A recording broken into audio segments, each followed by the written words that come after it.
ഞങ്ങൾ ബോറടിച്ച് സോഫയിൽ ഇങ്ങനെ ഇരിക്കുകയാണ്. പ്രത്യേകിച്ച് ഒരു പരിപാടിയില്ല. കുക്കിങ്ങും ക്ലീനിങ്ങും എല്ലാം കഴിഞ്ഞു. ഇനി എന്ത് ചെയ്യുമെന്ന് ആലോചിക്കുകയാണ്. You're bored? Yeah. What to do? Let's go for a walk. അപ്പോൾ നമ്മളൊന്ന് വാക്കിന് പോയിട്ട് വരാം അല്ലേ? പോയാലോ? വാ. അപ്പോൾ ഞാനിവിടെ റെഡി ആയിട്ട് വന്നിട്ടുണ്ട്.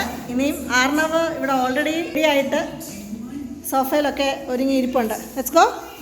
Come, turn off the TV. സ്കൂളിന് അവധിയായി കഴിഞ്ഞാൽ എന്ത് ചെയ്യുമെന്ന് ഞങ്ങൾക്ക് ഒരു പിടുത്തവും ഇല്ല. രാവിലെ മുതൽ വൈകുന്നേരം വരെ എന്ത് ചെയ്യണമെന്ന് ആലോചിച്ചുകൊണ്ടിരിക്കുകയാണ് പരിപാടി. മോസ്റ്റ് ഓഫ് ദ ടൈം ഇവനെയും കൊണ്ട് പുറത്തിറങ്ങിയാലേ പറ്റത്തുള്ളൂ, ഇല്ലെങ്കിൽ അവൻ എന്നെ വീട്ടിലിരുത്തുകയില്ല. അങ്ങനെ ഞങ്ങൾ സ്ഥിരമായിട്ട് നടക്കാൻ പോകുന്ന ഒരു ട്രെയിലുണ്ട്. ഒന്നെങ്കിൽ സൈക്ലിങ്ങോ അല്ലെങ്കിൽ നടക്കുന്ന ഒരു സ്ഥലമുണ്ട്. നമ്മൾ അങ്ങോട്ടാണ് പോകുന്നത്. പണ്ടൊക്കെ ഞാൻ എൻ്റെ അമ്മച്ചിയുടെ കൂടെ, ഞാൻ ഹോസ്റ്റലിൽ വളർന്ന ഒരു കുട്ടി ആയതുകൊണ്ട് നമ്മൾ പല അവധിക്കും പല വീട്ടിലായിരിക്കും, റിലേറ്റീവ്സിന്റെ വീട്ടിൽ. അങ്ങനെ ഞാൻ മോസ്റ്റ്ലി പോകുന്നത് എൻ്റെ മമ്മയുടെ വീട്ടിലാണ്, തിരുവല്ലയില്. അന്ന് അവർക്ക് നമ്മുടെ വീട്ടില് പശു, ആട്, കോഴി, ഗിനിക്കോഴി, ടർക്കി, ഇങ്ങനെ ഒത്തിരിയും സംഭവങ്ങൾ നമുക്ക് വീട്ടിലുണ്ട്. ഞാൻ അങ്ങനെ വളർന്നതായതുകൊണ്ടായിരിക്കണം എനിക്ക് ഈ പെറ്റ്സിനോടും ആനിമൽസിനോടും ഒക്കെ ഭയങ്കര ഒരു അറ്റാച്ച്മെന്റ്. അല്ലെങ്കിൽ എനിക്ക് അന്ന് മുതലേ ഞാൻ ഒറ്റയ്ക്ക് വളർന്നുകൊണ്ടായിരിക്കണം എനിക്ക് ആനിമൽസിനോടാണ് എനിക്ക് കൂടുതൽ അറ്റാച്ച്മെന്റ് ഉള്ളത്. അപ്പോൾ ഈ സംഭവങ്ങൾ നമ്മൾ ഈ സ്ഥലത്തോട്ട് മാറി താമസിക്കാൻ വന്നപ്പം, ഞങ്ങൾ ആദ്യം നടക്കാൻ വന്നപ്പോൾ ഇവിടെ ഒന്നും അധികം വീടുകളും കാര്യങ്ങളും ഒന്നും ഉണ്ടായിരുന്നില്ല. എല്ലാം ഇപ്പം വീട് പണി, ഫ്ലാറ്റുകളും ഒക്കെ പണി ഇവിടെ നടന്നുകൊണ്ടിരിക്കുകയാണ്.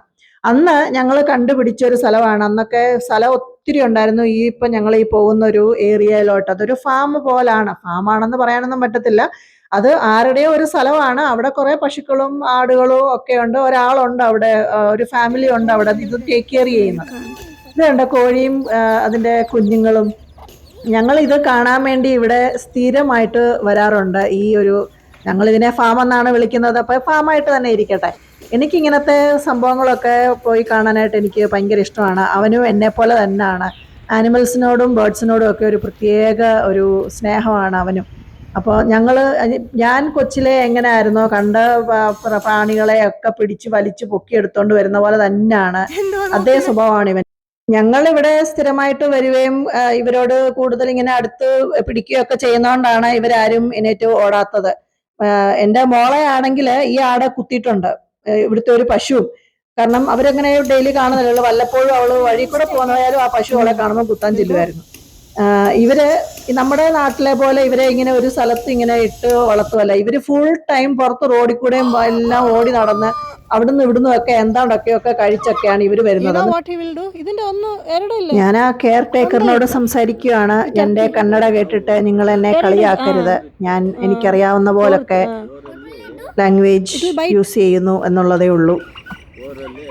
4 ടർക്കി ഉണ്ടായിരുന്നു, അതിലെ 3 ചത്തുപോയി. ഇനി ഒരു മെയില് മാത്രമേ ഉള്ളൂ ബാക്കി എന്നൊക്കെയാണ് പുള്ളി പറയുന്നത്. മുട്ട ഉണ്ടായിരുന്നത് ആരാണ്ട് എടുത്തോണ്ട് പോവേണ്ടി ചെയ്തു എന്നൊക്കെ. ഇത് അന്ന് പോലെ ഇത് അറ്റാക്ക് ചെയ്യുവാണെന്ന് എല്ലാരും.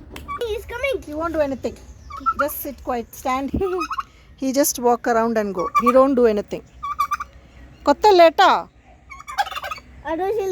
just don't look at him. He is just there. അവന് ഇഷ്ടപ്പെട്ടില്ല ഞങ്ങൾ അവൻ്റെ ടെറിട്ടറിയിൽ വന്നത്.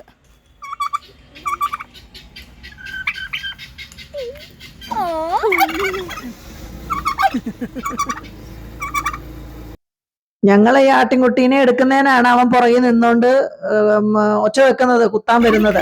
ഇതിന്റെ അമ്മ അപ്പുറത്തൊക്കെ നിൽപ്പുണ്ട്.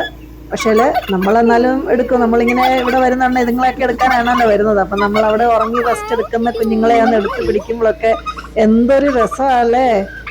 എനിക്ക് ഇതുങ്ങളൊക്കെ ഇങ്ങനെ എടുത്തോണ്ടൊക്കെ ഇരിക്കാൻ എന്ത് ക്യൂട്ടാന്ന് നോക്കി. പാവം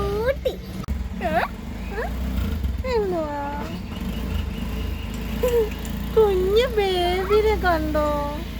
ബേബി ഒച്ചയില്ലയോ? എൻ്റെ അമ്മ നോക്കുവാ.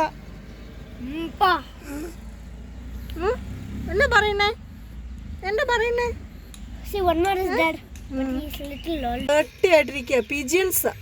വലിയ വൃത്തിയും സംഭവങ്ങളും ഒന്നും ഇല്ല. പക്ഷേ മൊത്തം പീജൻസിന്റെ കുഞ്ഞുങ്ങളാണ്. പിന്നെ മുട്ടയൊക്കെ ഇട്ടോണ്ടിരിക്കുന്നുണ്ട് ഇതിന്റെ. ഞങ്ങൾ ഇങ്ങോട്ട് വീഡിയോ എടുത്തപ്പോഴത്തേക്ക് അത് പറന്നുപോയി. ചിക്കൻസ് ഉണ്ടോ നോക്കുന്നായിരുന്നു. കുരുത്തം കെട്ട കോഴികളെ ഒന്ന് കുത്തു കിട്ടിയപ്പോൾ സമാധാനമായി. അപ്പോൾ നമ്മൾ പിന്നെയും ടർക്കിനെ ഈ ഏരിയയിൽ പട്ടികളൊക്കെ ഉണ്ടായിരുന്നു പണ്ട്. ഞാൻ അത് ഉണ്ടോയെന്ന് നോക്കാൻ വേണ്ടി വന്നാണ്. പക്ഷേ ഇപ്പം പട്ടികളൊന്നും ഇല്ലാന്ന് അതിൻ്റെ ഓണർ കൊണ്ടുപോയി എന്ന് അവരെയൊക്കെ. ഈ നമ്മുടെ എന്താ പറയുക, നമ്മുടെ ഇന്ത്യൻ ഡോഗ്സ് ഉണ്ടല്ലോ, അതിന് എന്താ പറയുന്നത്, ഇൻഡി ഡോഗ്സോ എന്താ, ഹണ്ടർ ഡോഗ്സ്, അങ്ങനത്തെ കുറേ ബ്രീഡിങ് ഒക്കെ ഇവിടെ ചെയ്യുന്നുണ്ടായിരുന്നു നേരത്തെ. ഇപ്പം അതൊന്നും ഇല്ല. പിന്നെ ഈ താരമാണ് എൻ്റെ മോളെ വഴിയിലിട്ട് കുത്തിയ ടീം.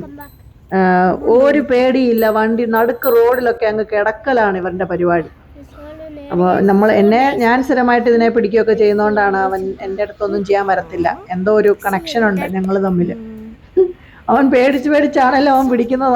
അവൻ ആ ധൈര്യത്തിലാണ് പിടിക്കുന്നത്. പിന്നെ നമ്മൾ ഈ സൈഡിൽ കുറേ ചെടികൾ, വെജിറ്റബിൾ ഗാർഡൻ ആയിരുന്നു അവിടെ. ഇപ്പം അതൊന്നുമില്ല. പണ്ടിവിടെ കാന്താരി, മുളക്, പയർ ഒത്തിരി സംഭവങ്ങൾ ഉണ്ട്. ഞാൻ ഇവിടുന്ന് വാങ്ങിച്ചോണ്ട് പോകുമായിരുന്നു.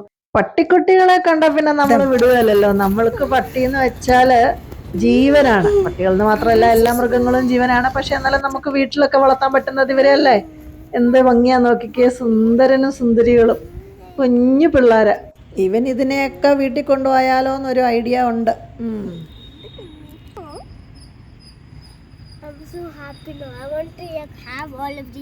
നേരത്തെ ഇവിടെ കുറേ കൂടെ ഒക്കെ ആനിമൽസ് ഉണ്ടായിരുന്നു. ഇപ്പം അങ്ങനെ അധികം ഒന്നുമില്ല, കുറവല്ല. ഫാമിൽ നിന്ന് ഞങ്ങൾ ഇറങ്ങി അടുത്ത കുറച്ച് ദൂരം നടക്കാൻ വേണ്ടി പോവാണ്. കുറച്ച് സാധനം വാങ്ങിക്കാനുണ്ട് കടയിൽ നിന്ന്. സാറ്റർഡേ ആയിക്കഴിഞ്ഞാൽ ഇതാണ് ബാംഗ്ലൂരിൻ്റെ അവസ്ഥ. പുറത്തിറങ്ങാൻ പറ്റത്തില്ല വണ്ടിയും കൊണ്ട്.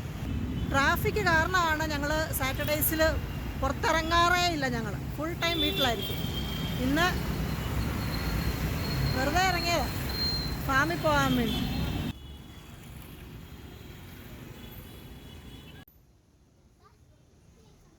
അങ്ങനെ ഞങ്ങൾ ഫാമിലൊക്കെ പോയി കറങ്ങി സാധനങ്ങളൊക്കെ വാങ്ങിച്ചുകൊണ്ട് തിരിച്ചെത്തി വീട്ടിൽ.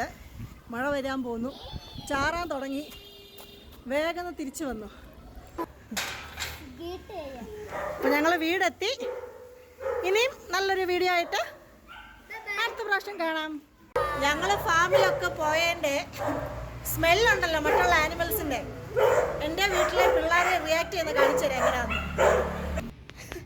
കഥക തുറന്ന് ചാടാൻ പോടാ, റെഡി ആയിട്ടിരിക്കുക. എടാ വിടറാ. എന്തുവാ